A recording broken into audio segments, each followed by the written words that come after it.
Morning guys, time to take the clients for a little run around the lake. Yeah, just had some pancakes before I came out. Starving I was this morning. Just returned from awesome, absolutely brilliant running session with the clients. They hit PBs today. We had Dan there that hasn't been there for a while. I haven't actually seen them ever at Park Run. So every Saturday I take them out running. So at 9 o'clock I'll be there, and then I would... Yeah, so Afro was calling, so he rudely interrupted my video, so I've declined the call. I hope it's not important. Anyway, making a big massive mug of decaf coffee here. Didn't get time to have any coffee before I left to go take the clients running. Yeah, got such good results today. You know, these are the people that told us, I can't run, I don't want to run, I don't know how to run, my legs hurt, my hips hurt. Basically, they'd put this block in front of their, you know, they had a block in their mental, they had a mental block, and running's scary for people. And it's not really a run. It's not running, it's jogging, it's walking, it's then challenging yourself, you can go a bit further. Last week and this week I started them doing an interval training, so 30 seconds of run, 30 seconds of walk. We literally then, even the most slowest people, and I will always stay back, making sure all our clients at the front, we managed it in 18 minutes, around 2.6 kilometre around Thurston Lake, which is brilliant. But then we had people today that actually really challenged themselves, and they pushed for second round when they actually only came to do one. So what I'm going to do now going forward is making two is quite a standard thing, and one is really more for new people. And as soon as they get that 4-week program of doing that, I'm going to push them to do second. I think I'll give them too many choices at the minute, just because it's so good for them running. It really is. It just means that they can do something without me coaching them, or without Afro coaching them. They can add that third session or fourth session in. So they do the 2 sessions, which are resistance training and boxing with us, and it's all very carefully planned. It's making sure their postures are correct, it's making sure they're picking up the weight in correct manner, and it's challenging all parts of their body. But running is simple. Once you get a couple of things, you know, you need to just warm up, stretch out afterwards. They get that every session, so they're pretty aware of it very quickly. It's something you can just do. And guys, you're listening to this and you're thinking, I hate running, I'm never going to do it. Why would you say that to yourself? Why would you die and not try the run? What would happen if you did it and you didn't like it? What would happen? You just give up? No, you just try again. You know, you try again and you will love it, because whatever form of exercise anyone does, the endorphins that are released afterwards are amazing. That feeling can only come from 2 things. One from physical activity, or one from having sex. And if you're not getting too much of the other one, the running is free. It doesn't require a partner either. And it's just whatever time you want it to do. It's all on your conditions. You don't have to wait around for anyone else. Put your music in your ears, go start a walk, gently jog, gently run, see what happens to your body, observe what's happening to your body. Yes, you're in a little bit of pain, your legs are a little bit tired, stretch out, do the right stretches, ask for help, Google it, there's thousands of things there, and then go again.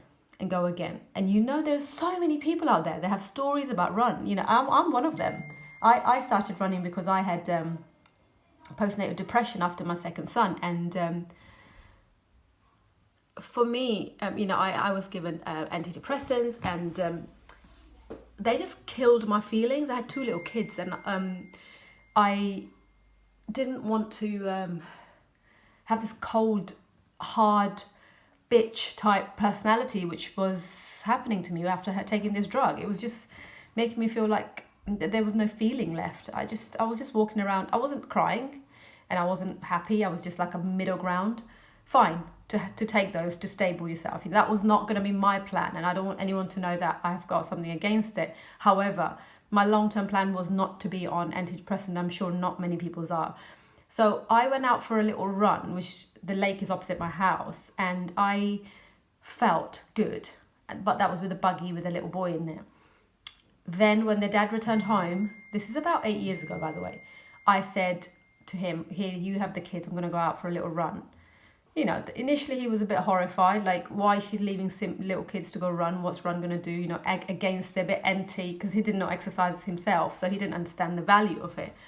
I said to him that I really need it. And, you know, he's supportive, and he let me go. And my first run was terrible. It took me 40 minutes to get around the lake, which now takes me, I actually haven't timed myself, probably under 15 minutes, probably 12 or 13 if I ran for. But you know, I did it, but it wasn't about the timing then. I couldn't care less how long I did it in. It was about how I felt afterwards. It was about me not being a mother then. I wasn't a wife. I wasn't worried about a house, what the hell it looked like, dirty, clean, nothing. It was me and the nature. The lake is beautiful. And you know, if you live around there, you're blessed to be around places that have lakes, trees, ducks, then that's beautiful. Take advantage of it. Don't just keep looking at it. You know, use it to your advantage. And I did that. And then from there, I jogged the first, third, fourth, fifth time. It took me about 6 months before I started to properly run. And I did the 2 rounds. And that was a 5K. And I was happy with my distance. And then I entered a race for life. And they did that every year. And then I entered a half marathon and got a bit, obviously, cocky how I was doing. And I finished my half marathon in 2 hours, 13 minutes, the first one. Then the second one was 2 hours, 5 minutes, and the third one was like under 2 hours, I think. This is all like one after the next. What I didn't know how to do then was how to fuel myself after run. So I didn't know that. Every time my cupboard's open when I'm talking to you, it's so annoying. Anyway, so I encourage you, if you are listening to this, sorry, there's so many notifications coming on because I've just posted about run. So the run today with my clients was outstanding. You know, they really pushed themselves and achieved it. You know, they've gone home with that awesome feeling of, yes, I did it, and wanting more. And why shouldn't they? Because everything about running is pretty good. And there's one of my clients, there's some of them in their 60s. They don't care what the age, the number is. They just want to better themselves and be the best version of themselves. And it's more about mental than physical, because you get to a stage where, you know, you kind of get used to the body you have and you're fine with that. But it's the hair, and that's what running helped me with postnatal depression. And that's what it helps you. And it will help you if you are feeling a bit low, you know, but for whatever reason, I'm sure we all go through it. Then do something about it. Go and find a way to make yourself feel better, because you owe it to yourself. Life is too short to sit there feeling sad and feeling sorry for yourself. It really is. I don't know how this conversation's come about, because I'm telling you about my awesome client running. But it's always experiences that happen in people's life that I always like to share. Yeah.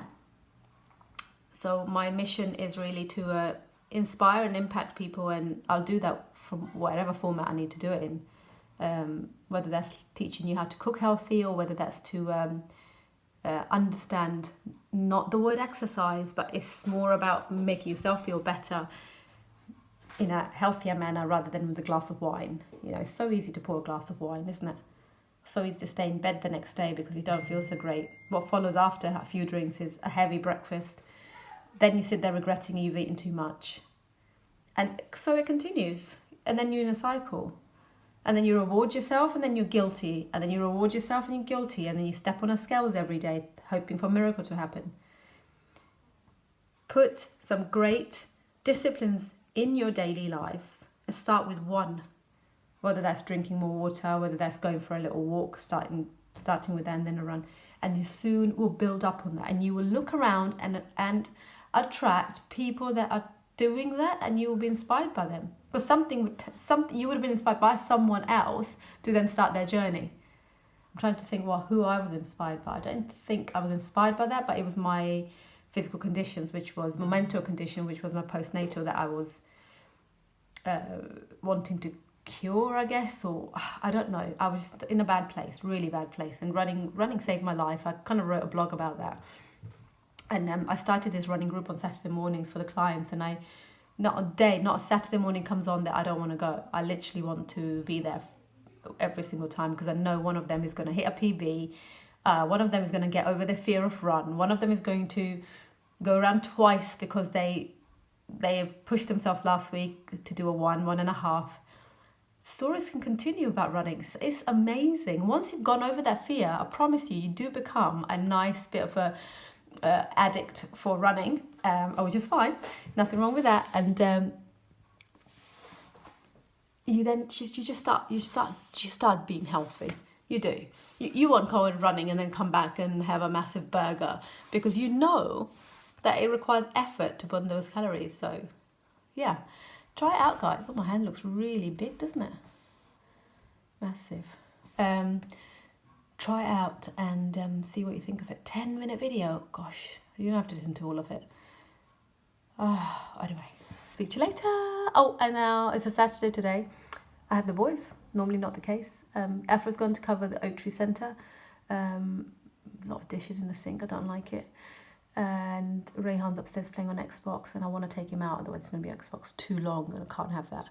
Zane's gone out for a haircut all by himself with his friend Lewis. A little bit scary. He's catching a bus. I phoned Mum to say which bus does he need to catch, because I haven't really caught any buses since I've been here, and to be honest, I don't like it. I really don't. But I have to let him grow up, and I have to let him go. And I was like, what time are you going to be back? Not that I need to know what time you're back. I just need to, just have a rough idea, because I'm covering the Oak Tree Centre between 5 and 7 today. And yeah, I'm okay. I'm all right. I think he is going to be fine. He's done it before, but it's just my little boy going up in a big bad world. But he has got to learn it. I know, but I'm still frightened. Always will be, I guess. It's just a learning curve. 13-and-a-half-year-old is going out on his own, getting his own haircut. Ugh. Okay, anyway, I'd rather take him. I got a feeling that tonight's gonna be a good night. Rayhan just put the record button on because I didn't even have that on. Yeah, we've just arrived at Oak Tree Centre to do our shift. Me and Rayhan are doing a 5 to 7 cover. There's a massive party going on here. It's like a Holy Communion, I think. But everyone's dressed up beautifully, and there's loads of food. We want to try some food, don't we, Ray? We're waiting for an invite. Currently have a herbal tea and a pecan nut bar. Mum, I'm actually really hungry. Rayhan's really hungry, even though he's got his burger there.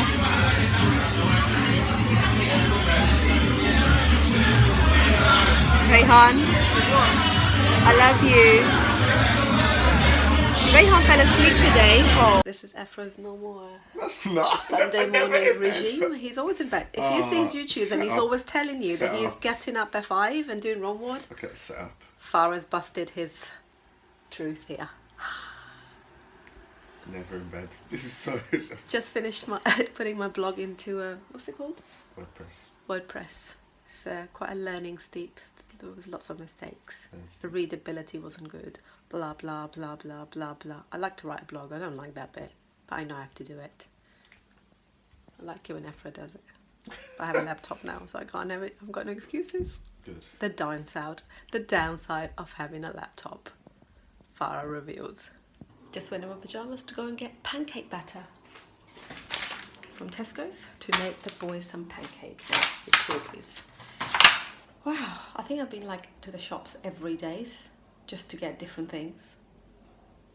Really didn't plan well for the boys being here weekend. Needed to ask them in advance what they like to eat so I can prepare. I actually didn't know they were staying. It was on the calendar, but I just didn't remember. Yeah, bad on my part. Anyway, time to make pancakes, breakfast for us, then it's CrossFit. Nothing can stop me, I'm all the way up. All the way up. I'm all the way up. I'm all the way up. Nothing can stop me, I'm all the way up. Yeah, you made what? Boy, you a fool, trying to ball with a slut. Yeah, she a milf for the dirt. Nothing can stop me, I'm all the way up. All the way up.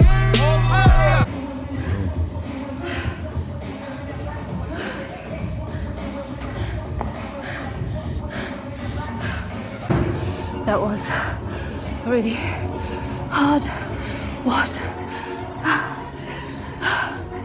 a combination of thrusters and kettlebells and box jumps. Really hard. My heartbeat is so fast. Better get up. Afro says it's not good to lie around after.